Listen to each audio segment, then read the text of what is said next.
And we're back again with How Borland's When Legends Die. We moved into chapter 28.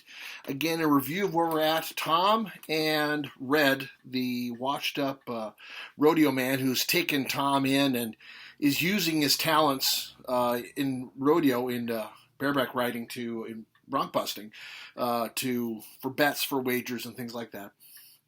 And so he is taking advantage of him, forcing him to ride well, throw a ride, then come back and ride again. And it's been breaking even. But the problem is when they do make money, Red gets drunk, tries to make more wagers, usually gets beaten up in the process. And whatever money he does get, when he gets home, Mayo steals it. So it's a horrible life that he's leading.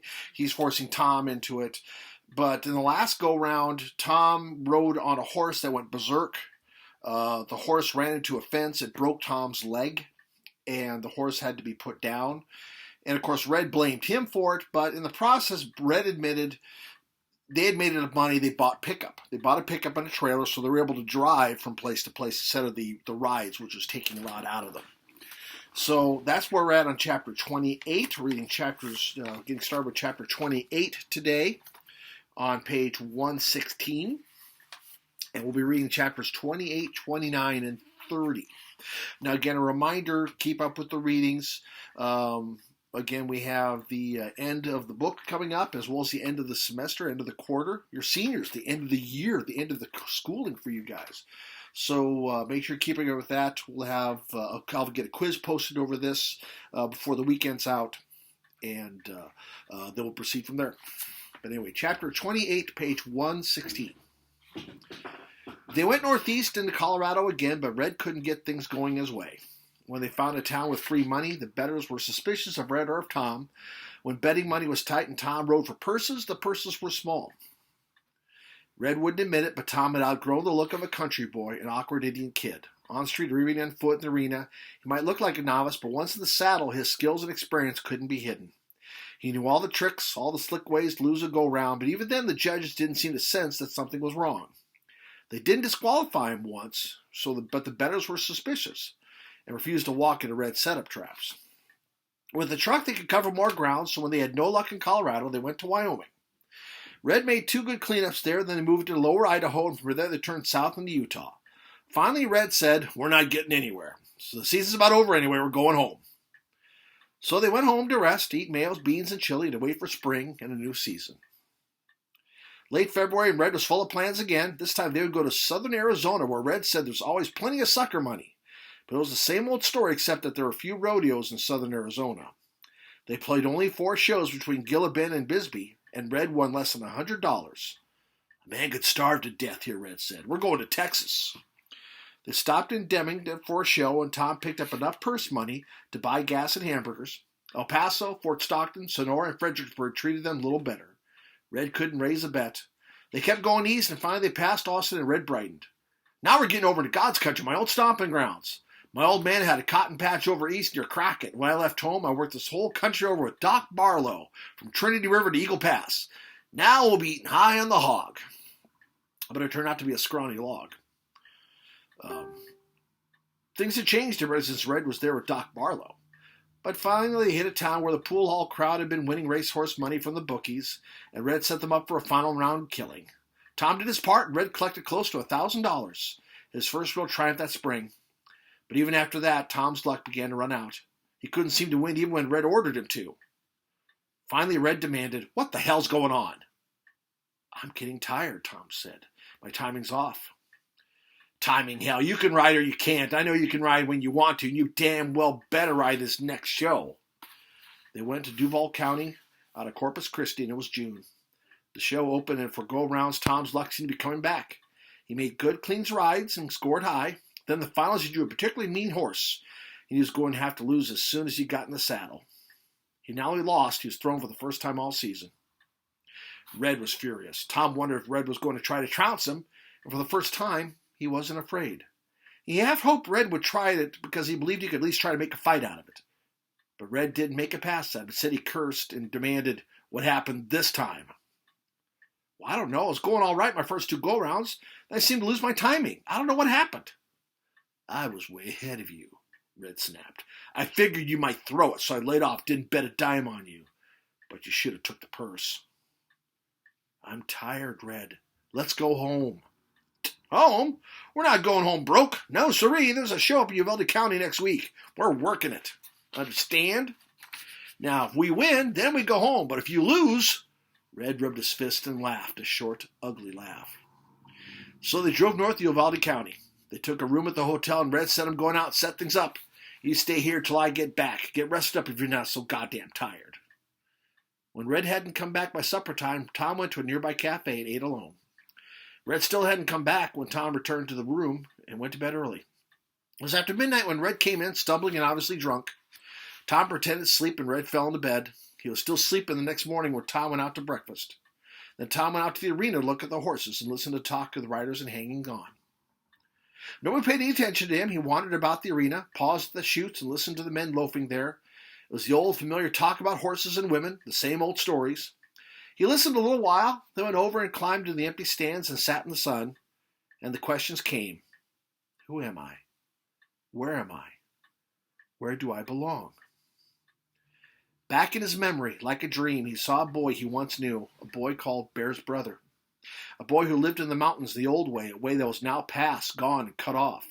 Then also far back in his memory there was another boy, Thomas Blackbull, a boy who lived on the reservation, braided hair ropes and bridles and rode ponies in the creekbed sand and herded sheep for Albert Left Hand. He had known these boys. He remembered them. But he wasn't Bear's brother, and he wasn't Thomas Blackbull.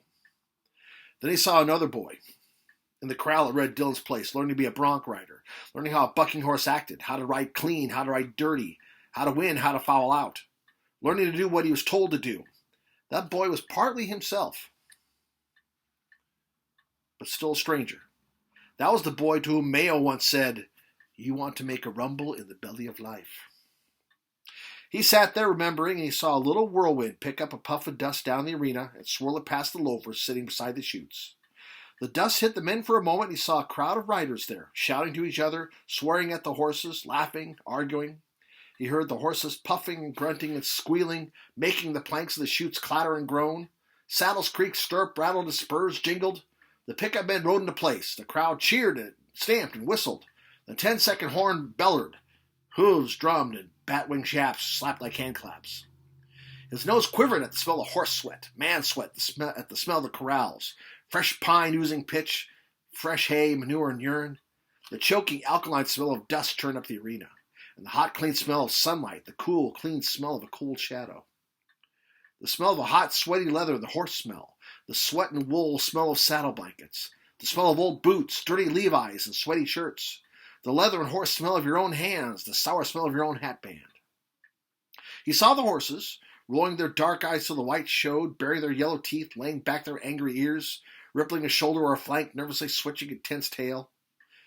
Hunching under the feel of the saddle and the chutes, tensing every muscle you let yourself down to the saddle, felt for the stirrups. The big horses, long-legged, bow-necked. The blocky ones, short-coupled, big in the barrel, hard-muscled to the hips and shoulders. The ballers, the squealers, the silent ones that saved their wind for the bucking.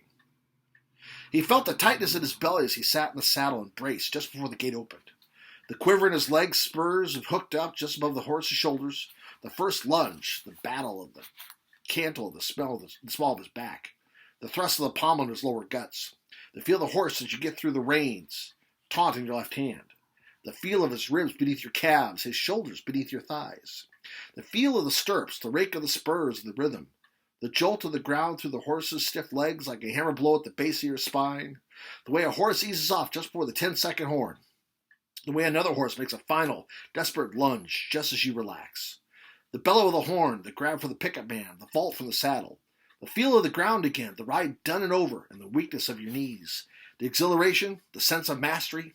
The contest won, not over the other riders, but over the horse. The violence and the elemental force. The sense of triumph, of mastery, and the slow letdown. The sun was beating at him.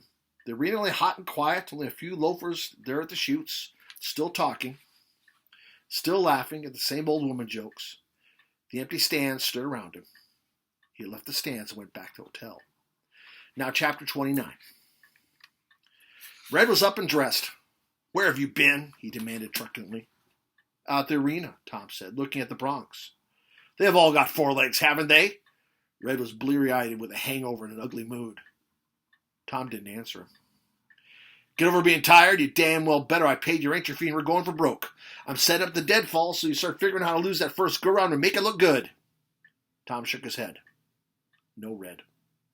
What did you say? No. Bet it straight. Red gasped. Who the hell's giving the orders around here, I said. I'm setting up the deadfall. No, I'm going to. Don't you try to say no to me. I'm going to ride this one clean and for keeps. Why, you dirty, lousy, double-crossing little Indian bastard. And Red made a lunge at him. Tom sidestepped the blow and knocked Red down. He scrambled to his feet, and Tom knocked him down again. Red was slower getting up that time, and Tom turned and left the room. Red didn't follow. Tom went downstairs through the lobby and out of the street, where he walked for half an hour, letting his anger cool. But it was almost noon, and he went to a cafe and had a bowl of chili. When he had eaten, he went back to the hotel room. Red wasn't there. Tom waited 10 minutes, then went over to the rodeo grounds, got his gear, checked his saddle, and took it out to the chutes. Red was nowhere in sight. He had drawn the number 4 ride, so he sat down in the shade of the chutes and waited. Then his horse was in the chute, a short coupled black with rolling eyes and quick movements. There was still no sign of Red, and when an old man with a gimpy leg asked if he wanted help saddling up, Tom said, yeah, I could use some help. The old man held the horse's head down while Tom set the saddle in place. He tightened the cinches, shook the saddle, let out a notch to the back cinch, took up a notch to the front ones. He's a fast bucker, the old man said. Don't give him too much rein. Tom nodded and hitched up his chaps, and he let himself down to the saddle. The old man handed him the rein. The first 2 rides were over, and the third rider got the signal and went out on a hard bucking bay. Tom glanced up and looked over for Red once more. Still no sight of him. He laced the rein through his fingers. The third ride was over. Tom saw the rider limping back to the chutes, slapping at the dust in his shirt, and knew he had been thrown. Then the announcer bellowed, coming out of chute number 3 on Black Star, Tom Black. The bucking strap was jerked tight. Tom set his spurs and braced himself. The gates swung open, and the bronc lunged into the arena. For the first few jumps, Tom didn't know whether he could make it or not. Then something happened inside. He wasn't riding a bronc. He was riding a hurt, a hate. He had walked away from Red Dillon that morning because, though he hated him, he didn't want to kill him. Now he wanted to hurt and maim. All his tiredness was gone. His timing came back, all his skill. He raked and gouged with his spurs. He fought every pitch and lunge, punished the horse every way he could, and the horse fought back. The stands roared, but Tom didn't hear them. He didn't hear the 10-second horn. His spurs kept gouging, and the horse kept fighting. Then the pickup man was yelling, Time, you damn fool! He grabbed the rein, and Tom automatically reached for his shoulder, swung out of the saddle, and pivoted off the pickup man's horse onto the ground. He unbuckled and stepped out of his chaps and went back to the chutes. A waiting rider asked, What are you trying to do, kill off the livestock? They saw the look in Tom's eyes and turned away, silent. They brought his saddle, and Tom left the arena, not wanting to hear the score for the round, or not waiting to hear for the score. He had made his ride. The score didn't matter.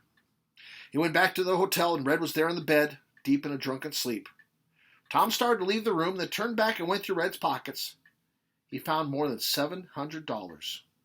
He took all but $10, then went back downstairs. He walked on the street and came to a candy store on an impulse. He went in, bought a bag of gumdrops, and went out into the street, his mouth full of candy. He came to a clothing store, its windows full of bright shirts, neckerchiefs, Levi's, jackets, and boots. He stared at the display. He started to walk on, then he saw himself in a corner mirror in the window. He stopped and stared, unbelieving, as though seeing himself for the first time. With his beat-up old hat, his long, rugged hair down to his shirt collar, his faded work shirt, and his worn Levi's, he looked like an overgrown reservation kid. He stared for several minutes, then looked at his clothes in the window again. He went inside and he bought a whole new outfit. Cream-colored hat, pink striped silk shirt, purple neckerchief, copper-riveted Levi's, fancy stitched boots. He put everything on, left his old clothes in the fitting room, and paid the clerk. As he started to leave, the clerk said, If these boots pinch, come back and... Tom dashed back in the fitting room and salvaged his old boots. The one thing a bronc rider never throws away. You feel the horse sense every move he makes, though you throw your feet in the stirrups through your old, soft, worn boots. New boots are stiff and hard and slick in the stirrups. The clerk wrapped up the old boots for him. Throw everything else away, he asked, and Tom nodded. Now, the clerk said with a smile, all you need is a barber. Out in the street, Tom saw a barber's striped pole.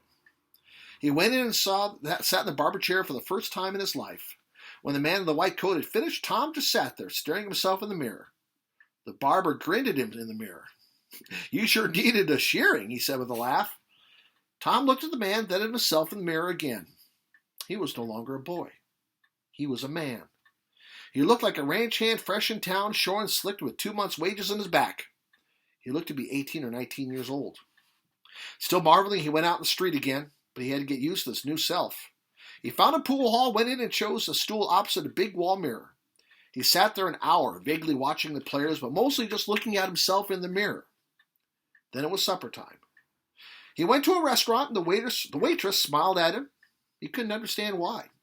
Waitresses usually gave him one look and turned away, sniffing. The girls back at the counter watched him, talked amongst themselves, laughed, and tried to catch his eye.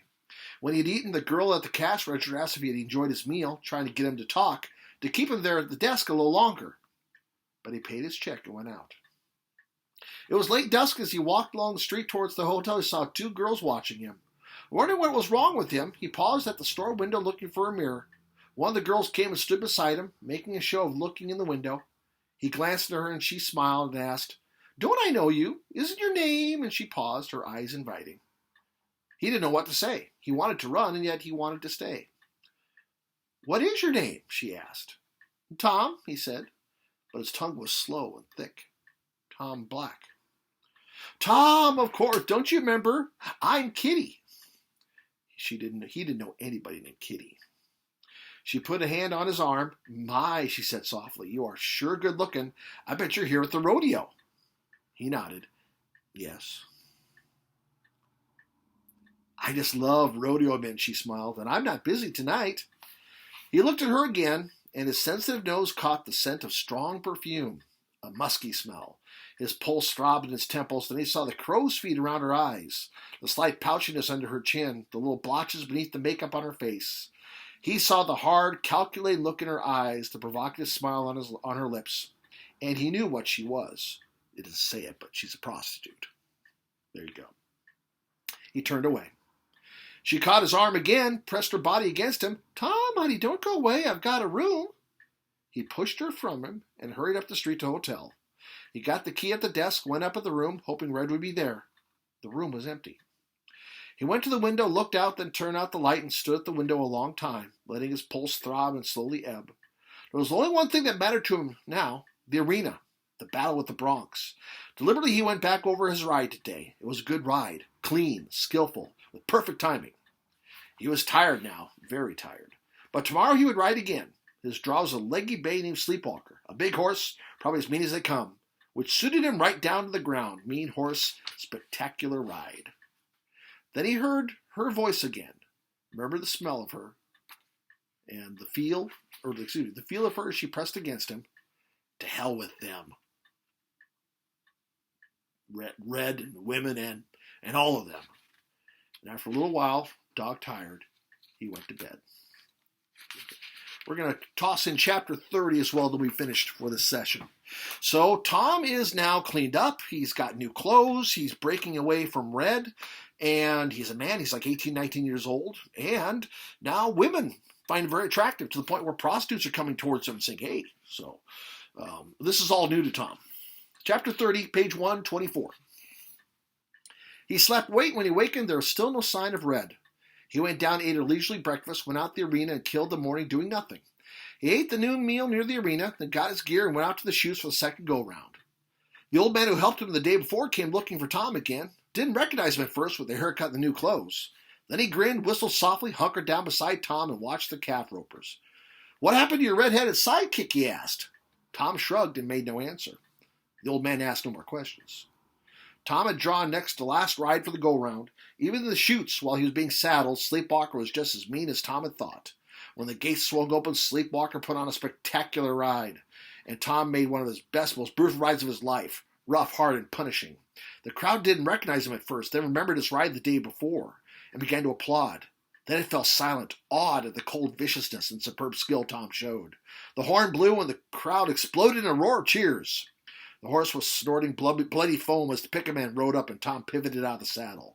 He kicked out of his shafts and went back to the chutes, the crowd still roaring, and the men at the chutes stepped back, making way, watching him in silence. Even the old man with the gimpy leg said nothing. Then the last rider made his ride and the day's totals were announced. Tom Black was top man again. He was packing his gear when the head judge, a gaunt old-timer with a white mustache, came over and said, "You got a craw full of cockleburrs, son. Any special reason?" Tom looked at him and shrugged. "What are you trying to do? Kill yourself or kill every horse you straddle?" "I rode clean, didn't I?" Tom demanded. The judge sucked his teeth a moment. "Look, son, forget it, whatever it is. Yes, you rode clean. You could be a champion into the big time, maybe. But if you keep on this way, you're going to do that. You won't live to see that day." "Does it matter?" Tom asked. The judge saw the look in Tom's eyes and walked away. Late that night around midnight, there was a banging at the door, and Tom roused slowly, went to the door expecting Red to lurch in. Instead, there stood the gimpy-legged old man. "Your red-headed partner," he said, "is in the hoosegow." "Drunk?" "Drunk as a fiddler's bitch." "Thanks." "You're going to leave him there?" "Yes." Tom closed the door and went back to bed. The next morning he went to the stable and looked at the two saddle horses, debated for several minutes, then went out to the truck and trailer. He unhitched the trailer and drove the truck downtown to a garage. He traded it in on a second-hand black Buick convertible, paying the difference for the money he had taken from Red's pockets. He had them put the trailer hitch on the Buick, loaded the saddles and bedrolls in the car's trunk, and drove back to the livery stable. He hitched on the trailer and left the outfit parked there while he ate lunch. Then he went to the arena for the final go-round. He won the finals with the same kind of all-out horse-killing ride he had made twice before, and he cinched top spot in the averages by a big margin. The old man helped him pack his gear, then went with him to the office to get his purse money. He gave the old man $25. Then they went to the livery stable, loaded the horses in the trailer, and Tom drove downtown and parked at the jail. The jailer sent him to do a justice of the peace, and Tom paid Red's fine and got an order for his release. Red was still in a drunken stupor in a cell, but the jailer helped Tom wrap him up in a blanket and load him in the back seat of the Buick. Then Tom headed for home. He drove till about 10 o'clock that night, then pulled off the road, got a blanket for himself, and slept in the front seat till dawn. Red was still dead in the world when Tom took to the road again. It was late morning before Tom even heard him groaning, and glanced back to see him hunched in the back seat, holding his head in both his hands. Another half hour, and Red tried to climb over into the front seat, and he almost fell out. And Tom stopped the car long enough to let Red get in beside him. Red's hands were shaky, and his face was the color of an old gray blanket with two smoldering spark holes for eyes. He licked his dry lips and asked, his eyes shut, "Where are we?" "Oh, we passed Fort Stockton a little while back." Red opened his eyes and looked at Tom, then closed them tight before he looked again. His mouth fell open. "My God, who are you?" And he stared and licked his lips again. "You are Tom, aren't you?" Then he grinned a silly grin. "You got a haircut and a pink shirt, you goddamn dude." Tom drove in silence, and finally Red asked, "What happened?" Tom said, "I paid your fine. I got you out of jail." "That's right, they locked me up. Got to fighting, I guess." "Probably." Another silence. Then Red looked around, felt the upholstery, put his hand on the dash, and asked, "Whose car is this?" "Mine." Red tried to turn and look behind, but winced and held his head between his hands. "What did you do? Sell the horses in the trailer?"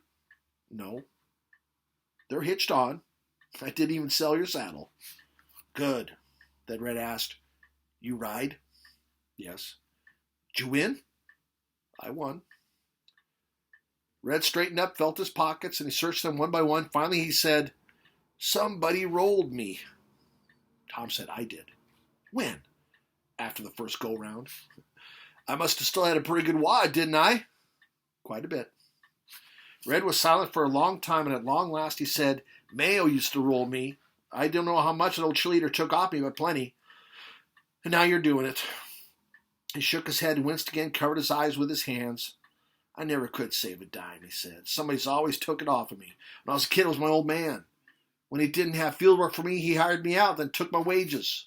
Then it was Doc Barlow. He paid me $1 every Saturday. If I didn't spend it before bedtime, he stole it out of my pants. Then it was Mayo. And now it's you. Red wasn't complaining. He was stating sad, unemotional fact. They went through Pecos and kept going northeast. The sign said Carlsbad was 85 miles ahead. The Delaware Mountains loomed off to the left on the skylines with the Guadalupes beyond to the north. Red sat staring ahead, unseeing. Finally he said, Doc Barlow had billy goat whiskers and he wore a top hat and a fancy vest with a big gold watch chain across his belly. No watch, just that chain. I ran from home and was a 12-year-old squirt working to my keep at the Madisonville livery barn, and Doc Barlow came to town and gave me a job helping him sell Kickapoo elixir. Great stuff, that elixir. Half raw corn liquor, half branch water and strong coffee, with a handful of quinine in every tubful to make it taste bad. We bottled it and sold it at every crossroads in South Texas. He sat in silence for several miles, then went on. We sold Kickapoo elixir 2 years hand running. Then Doc turned to revivaling and working cures by laying on hands, meaning curing people like revivals, being a fake preacher, evangelist. He preached the loudest sermons you ever heard, and I passed the hat. But it was the laying on the hands that he was best at, especially with the women. The young, pretty ones mostly. Then one night he laid hands on the wrong woman, and her man caught him doing it. After that, I had to take a job as a cowhand, till I met up with Mayo and took the rodeoing. He sighed. If Doc Barlow had just stuck to the elixir, we'd have made a fortune. He looked at Tom again. We'd have made a fortune back in Uvalde County if you just hadn't gotten so stiff-necked, Tom. No, Red. Well, you won, you said. I won. Well, I guess you're getting pretty good, Tom. Another silence. Then Red said, we'll go home and rest up. Then after the hot weather, we'll go to California. No. We could clean up out there in California. No, Red. I'm through that, all through. Well, what you got in mind, Tom? I'm riding for keeps from here on. The big time? Yes. Red sighed. I always wanted to see that Odessa show in Fort Worth and Texarkana. He reached for the big names. Nampa, Torrance, Wolf Point, Calgary, Denver, Albuquerque. He was silent again. Then he said, I'm glad you didn't sell my saddle, Tom. Fellow sells his saddle. He's just about the end of his rope. The spidery legs of a water tower, signs of a small town, were visible on the skyline 8 or 10 miles ahead. Red saw the tower and said, could you maybe stop up there, Tom, and give me a bottle of that old elixir? I got a hell of a hangover. I'll stop. Red reached in his pocket, found nothing there, glanced at Tom, then sat disconsolate. When they reached the edge of Tom slowed up and eased down the dusty street till he came to a local bar and grill. He parked and gave Red a $5 bill. Red went in, was gone 5 minutes, and came back with his bottle. Then they went on home. All right, that finishes up chapter 30, and we'll continue the next time with chapter 31.